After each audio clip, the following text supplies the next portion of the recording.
Sewain.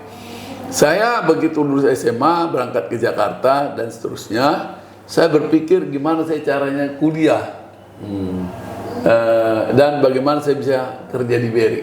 Kebetulan Pak Lawrence, Pak Hotman dan masuk kerja di BRI. Luar biasa.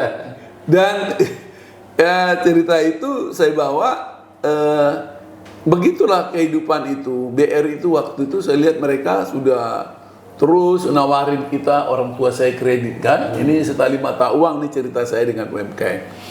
Baru ya itulah punya pajak dan seterusnya, akhirnya saya kerja di Bank BRI. Nah ini saya bicara pengalaman dulu soal BRI.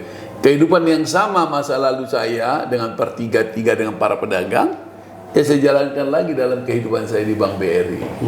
Nah itulah, jadi kalau arti sekarang UMKM itu berarti usaha mikro kecil menengah, ya kan, berarti itulah kalau saya bayangkan definisi daripada UMKM yang ditetapkan oleh pemerintah atau undang-undang menurut Undang-Undang Nomor 20 Tahun 2008. Usaha UMKM itu adalah usaha yang produktif, ya, yang kecil dan dikelola oleh perorangan. Kurang lebih itulah yang disebut usaha mikro.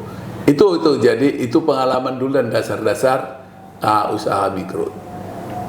Pengalaman saya ya waktu itu kan pindah ya bertemu dengan pengusaha-pengusaha mikro, mulai dari kredit di unit. Kalau BRI itu dulu ada unit namanya, sampai sekarang juga kan ada unit. Jadi ketemu pasar lagi.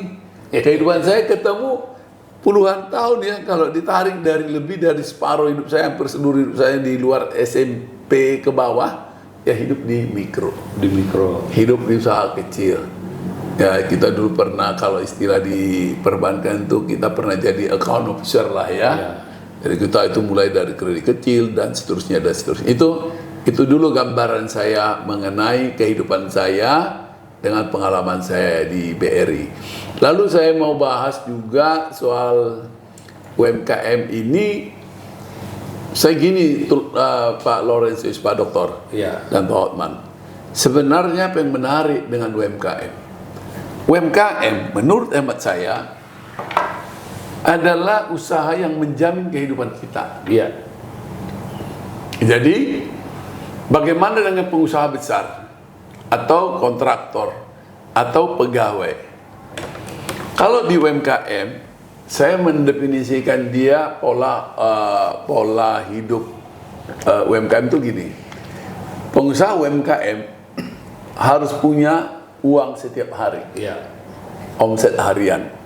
Dia harus bisa menopang untuk membayar biaya hidup sehari-hari, biaya makan, biaya beli ikan, dan kehidupan yang betul-betul bisa untuk dimakan pada hari itu. Itu lawannya, versusnya dia kebutuhan harian dengan pemasukan harian.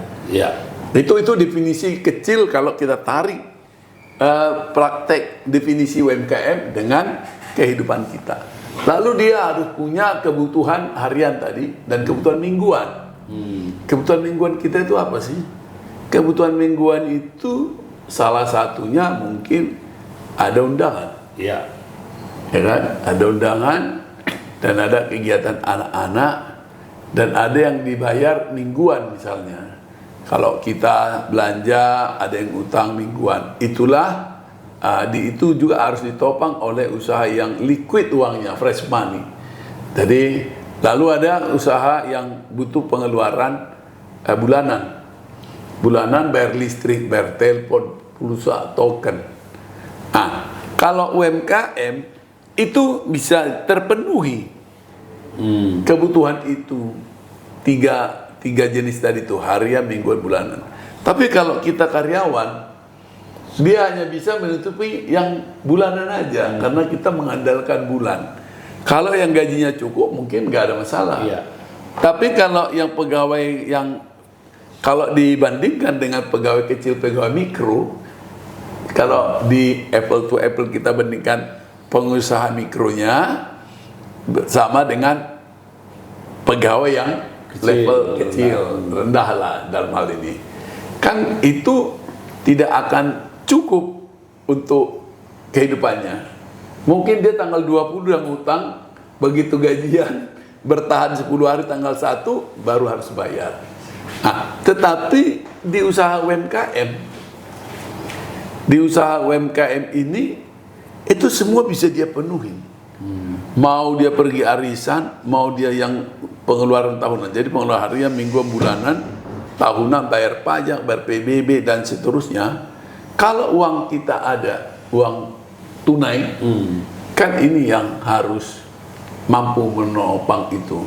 Kalau yang kebutuhan-kebutuhan yang lain sifatnya tahunan, kalau pegawai belum tentu bayar pajak kendaraan dia, mungkin dilewatin dulu dan seterusnya. Jadi kebutuhan inilah yang membuat begitu besarnya pengaruh UMKM dalam perputaran uang secara nasional, level mikro tapi pengaruhnya makro. Itu mungkin gambaran saya soal UMKM dulu Pak Hotman gitu ya. Pak Binton, ini luar biasa ini karena memang pelaku dan empati dengan pelaku UMKM karena orang tua tadi bahkan setelah berkarir di BRI bersentuhan dengan para UMKM. Ya. Pak Ketua Umum Pak Dr. Laurentius, kita kan sudah terus mendengungkan apa itu UMKM dari tempat ini, studio ini. Barangkali kita juga penting meminta kepedulian dari pemerintah. Mungkin bukan pemerintah ya, tapi legislatif yang juga punya ruang kesempatan mereka untuk membantu para UMKM. Karena beliau ini kan punya pengalaman di Depok.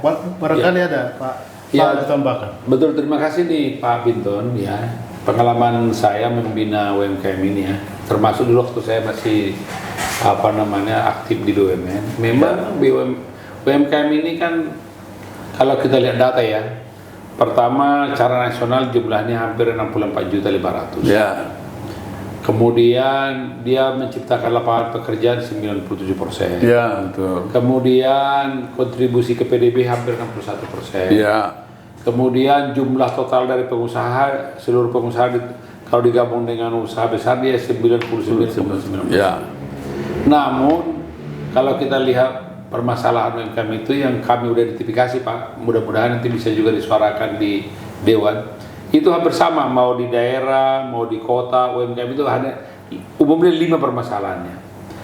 Permasalahan pertama adalah legalitasnya, khusus yang mikro. Legalitas itu maksudnya menyangkut perizinan dan juga dokumen-dokumen yang dibutuhkan untuk berusaha hampir tidak dia punya. Walaupun pemerintah sekarang untuk UMKM diberikan kemudahan untuk mendapatkan nomor induk berusaha NIB melalui OSS online single submission. Tetapi karena UMKM ini adalah literasi digitalnya kurang, kemampuan dia untuk melakukan untuk mendapatkan itu hampir sulit untuk mereka mendapatkan NIB ini dari diri sendiri, karena juga kalau mendapatkan NIB itu mereka ada ketakutan karena harus memenuhi persyarat formal seperti NPWP, laporan lainnya, usaha-usaha lainnya. Yang kedua adalah mungkin ini yang paling sering ini kita lihat adalah pendanaan. Pendanaan itu adalah untuk mendanai operasionalnya maupun pengembangan usaha. Jadi kalau di usaha besar itu permodalan lah.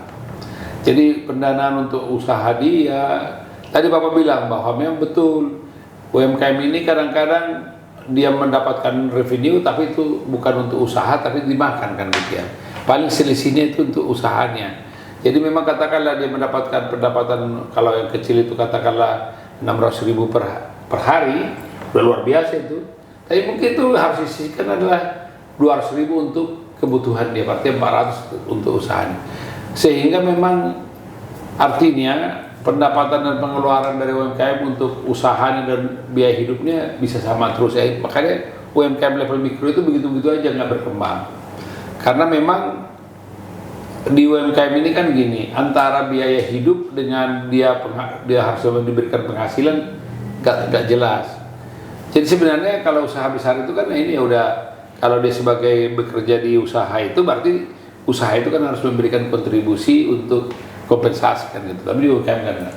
Yang ketiga Pak Binton yang menjadi permasalahan UMKM adalah tadi perizinan, legalitas, kedua tadi kita pendanaan, ketiga itu pemasaran.